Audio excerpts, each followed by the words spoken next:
الحمد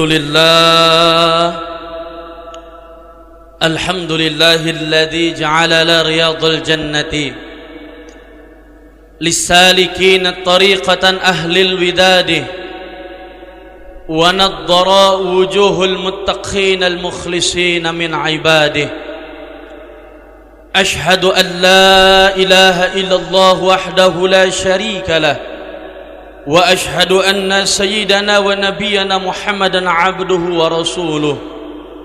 اللهم صل وسلم وبارك على سيدنا محمد وعلى آله وأصحابه أجمعين. فيا أيها الحاضرون ويا أيها المستمعون رحمكم الله، أوصيكم ونفسي بتقوى الله فقد فاز المتقون. قال الله تعالى في كتابه الكريم: يا أيها الذين آمنوا اتقوا الله حق تقاته ولا تموتن إلا وأنتم مسلمون. صدق الله العظيم.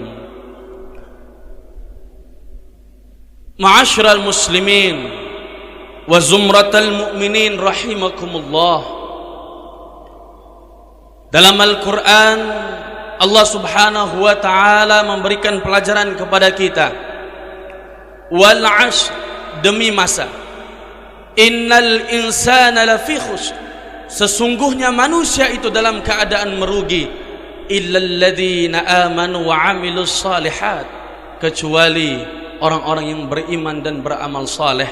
Wa tawassaw bil haqq wa tawassaw bis sabr, dan yang saling ingat mengingatkan di dalam kebenaran, lalu saling ingat mengingatkan di dalam kesabaran.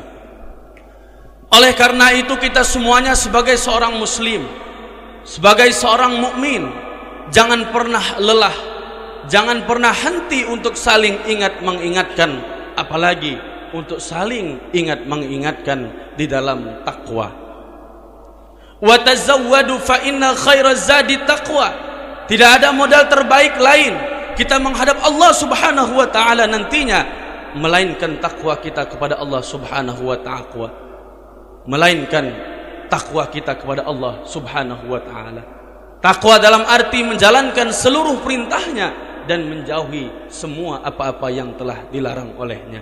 Oleh karena itu, mudah-mudahan kita semuanya meningkat dalam takwa, istiqomah dalam takwa, kembali kepada Allah subhanahu wa ta'ala dalam keadaan bertakwa. Amin, amin ya rabbal alamin. Ma'asyiral muslimin, jamaah salat Jumat rahimakumullah. Juga tak lupa, mari kita bersyukur kepada Allah, berterima kasih kepada Allah atas segala nikmat yang telah dikaruniakan oleh Allah kepada kita semuanya. Nikmat iman dan Islam, nikmat sehat dan sempat, nikmat jasmani dan rohani, semuanya adalah karunia dari Allah subhanahu wa ta'ala. Dalam Al-Quran, Allah subhanahu wa ta'ala memperingatkan, wa in ta'udu ni'matullah, dan jika kalian ingin menghitung nikmatku, kata Allah, la tuhsuha, tidak akan pernah bisa menghitung nikmatnya Allah subhanahu wa ta'ala. Salawat dan salam mudah-mudahan akan selalu tetap tersampaikan kepada junjungan kita, manusia agung yang membawa kita semuanya minadz zulumati ilan nur, dari zaman kegelapan menuju zaman cahaya iman dan Islam, baginda sayyidina wa syafi'ina wa maulana Muhammadin sallallahu alaihi wasallam. Ma'asyiral muslimin, jamaah salat Jumat rahimakumullah. Dalam kesempatan yang mulia ini, kita akan membedah hadis yang mana Rasulullah sallallahu alaihi wasallam memberikan pelajaran kepada kita semuanya. Salasun muhlakatun, ada 3 perkara yang mana hidup kita ini sudah berada pada jalur yang hak, yang mana hidup kita ini sudah berada pada jalur yang benar. Akan tetapi ketika 3 hal ini hadir di dalam diri kita, ketika 3 hal ini hadir di dalam kalbu kita, maka kita bisa tersesat ke dalam lembah kebinasaan, bisa tersesat ke dalam lembah kesesatan. Apa saja 3 perkara itu? Yang pertama, kata Rasulullah, hawa muttaba'un, hawa nafsu yang diperturutkan. Apa maksudnya? Kita sebagai khalifah, sebagai hamba Allah yang mulia, yang mana kita semuanya dikaruniai oleh Allah akal, lalu kita semuanya dikaruniai oleh Allah nafsu. Kita bandingkan malaikat, malaikat hanya dikaruniakan oleh Allah akal, akan tetapi malaikat tidak dikaruniakan oleh Allah nafsu. Artinya apa? Malaikat adalah makhluk Allah tanpa alternatif. Malaikat tugasnya hanya taat kepada Allah subhanahu wa ta'ala. Sujud engkau malaikat sampai kiamat, maka malaikat akan sujud sampai kiamat. Kebalikannya binatang, binatang diberikan oleh Allah nafsu, akan tetapi binatang tidak diberikan oleh Allah akal. Oleh karena itu wajar jikalau setiap harinya, setiap saatnya binatang selalu alfa, binatang selalu khilaf, binatang selalu salah. Wajar. Mengapa? Karena binatang tidak dikaruniakan oleh Allah akal, akan tetapi binatang hanya dikaruniakan oleh Allah nafsu. Nah, kita sebagai hamba Allah yang mulia, sebagai khalifah di muka bumi ini, sebagai pemimpin di muka bumi ini, dikaruniakan oleh Allah akal, lalu kita semuanya dikaruniakan oleh Allah nafsu. Setiap harinya bergejolak antara akal dan nafsu. Setiap harinya bergejolak antara nafsu dan akal.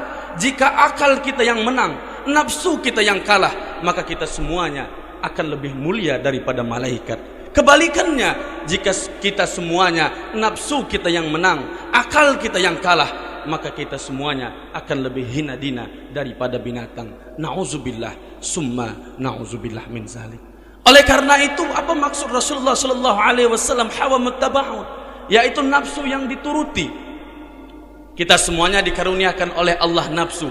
Jika nafsu itu berada pada jalur yang benar, berada pada jalur yang hak, yang mana nafsu kita peruntukkan mencari nafkah untuk memenuhi kebutuhan anak dan istri kita tanpa menghalalkan yang haram, tanpa mengharamkan yang halal, berada pada jalur yang benar, maka seperti itulah adalah nafsu yang benar. Ketika kita semuanya bekerja di kantor, ketika kita semuanya bekerja di ladang untuk mencukupi kebutuhan anak dan istri kita, untuk mencukupi kebutuhan kita untuk beribadah kepada Allah subhanahu wa ta'ala, maka itulah nafsu berada pada jalur yang benar. Akan tetapi ketika nafsu sudah menguasai mata kita, ketika nafsu sudah menguasai hati kita, ketika nafsu sudah menguasai lisan kita, halal, haram, hantam semuanya, maka itulah maksud Rasulullah sallallahu alaihi wasallam adalah hawa muttaba'un, nafsu yang diperturuti. Asal istri senang, asal anak bahagia, asal orang tua bahagia, semuanya kita hantam. Itulah maksudnya adalah hawa nafsu yang diperturuti. Oleh karena itu, mudah-mudahan kita semuanya terhindar daripada nafsu yang diperturuti, dan kita semuanya yakin kepada Allah subhanahu wa ta'ala, berada pada jalur yang benar, yakni hidup dan kehidupan kita ini. Wa ma khalaqtul jinna wal insa illa liya'budun. Tidak aku ciptakan jin dan manusia ini kecuali untuk ibadah kepada Allah subhanahu wa ta'ala. Ma'asyiral muslimin wa zumratal mu'minin rahimakumullah. Yang kedua adalah wasihun muta'un, adalah kikir yang dituruti. Ada dua macam, yakni bakhil, suh. Ketika itu sudah bergejolak dalam hati kita, maka nikmat yang telah diberikan Allah kepada kita, selalu senang menumpuk harta, selalu senang punya jabatan, punya kekuasaan, padahal itu semuanya adalah titipan Allah subhanahu wa ta'ala. Alhaakumut takatsur hatta zurtumul maqabir. Kamu berlomba dan berlomba, sampai kapan perlombaan itu akan habis? Hatta zurtumul maqabir, sampai kita semuanya bertemu dan berada pada pintu kuburan. Ketika kita semuanya, malaikat Israel telah bertamu kepada kita, malaikat Israel telah datang kepada kita, tidak ada lagi yang bisa kita banggakan. Harta, jabatan, kekuatan, kekuasaan, semuanya tiada dapat menolong kita kecuali takwa kita kepada Allah subhanahu wa ta'ala. Lalu yang ketiga, kata Rasulullah sallallahu alaihi wasallam, wa i'jabul mar'i binafsi, yakni bangga terhadap diri sendiri.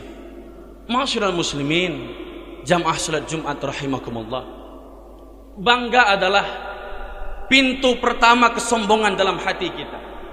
Ketika kita sudah bangga memiliki ilmu, ketika kita sudah bangga memiliki kekuasaan, ketika kita sudah bangga memiliki jabatan, maka tentu hati kita akan gelap, karena bangga yang ada pada dalam diri kita itu semuanya bisa mengakibatkan kita manusia yang sombong kepada Allah dan manusia yang sombong kepada manusia lainnya. Oleh karena itu para ulama berpendapat, apa yang harus kita lakukan agar bangga dan sombong tidak hadir dalam diri kita? Kita mesti sadar bahwa semua yang diberikan Allah, semua karunia Allah adalah titipan Allah Subhanahu wa taala. Maka bahasanya adalah kita semuanya tidak boleh merasa memiliki, akan tetapi kita harus merasa dititipi.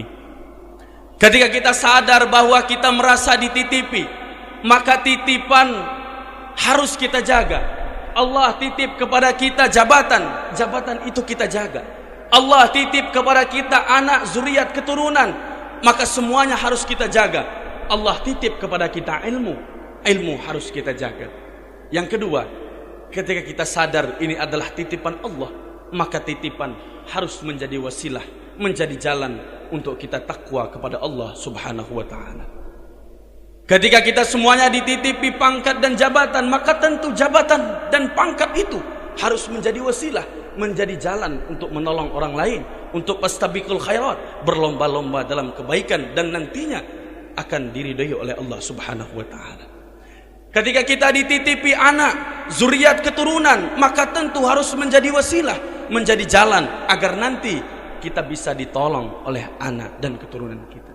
Ketika kita semuanya dititipi oleh Allah ilmu, maka ilmu itu harus bermanfaat untuk orang lain, harus memberikan ketenangan, cahaya untuk orang lain, untuk berbuat baik dan beribadah kepada Allah Subhanahu wa taala. Lalu yang ketiga, ketika kita